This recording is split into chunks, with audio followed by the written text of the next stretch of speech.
अस्सलाम वालेकुम, आप देख रहे हैं अल-हिजाज टीवी HD। आइए नजर डालते हैं आज की अहम खबर पर।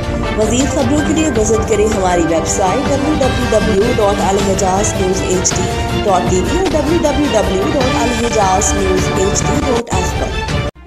DPO हाफिजाबाद आतिफ नज़ीर ने शहीद कांस्टेबल दिलबर रिजाक और शहीद कांस्टेबल रियासत अली के अहले खाना से मुलाकात की और शोहदा की जुर्रत, फर्ज शनासी और जान फिशानी को खिराज तहसीन पेश किया और इनके अहले खाना से दिली हमदर्दी का इजहार किया। DPO हाफिजाबाद ने कहा कि शोहदा हमारे असल हीरो हैं, जिन्होंने मादरे वतन में अमन अमान के क़याम के लिए अपनी जवानी का नजराना पेश किया। उनकी कुर्बानियाँ न सिर्फ पुलिस फोर्स बल्कि पूरी कौम के लिए बाइस फ़ख्र हैं। पुलिस शोहदा की यादों को हमेशा जिंदा रखेगी और इनके खानदानों की फलाह बहबूद अपनी अव्वलीन तरजीहात में शामिल रखेगी। हाफिजाबाद पुलिस इन खानदानों के साथ मुकम्मल यकजहती और वाबस्तगी का अज़म रखती है। शोहदा के अहले खाना को दरपेश तमाम मसाइल तरजीही बुनियादों पर हल किए जाएंगे और हर मुमकिन मदद फराहम की जाएगी। पुलिस फोर्स इन खानदानों को तनहा नहीं छोड़ेगी बल्कि इनका हर कदम पर साथ देगी।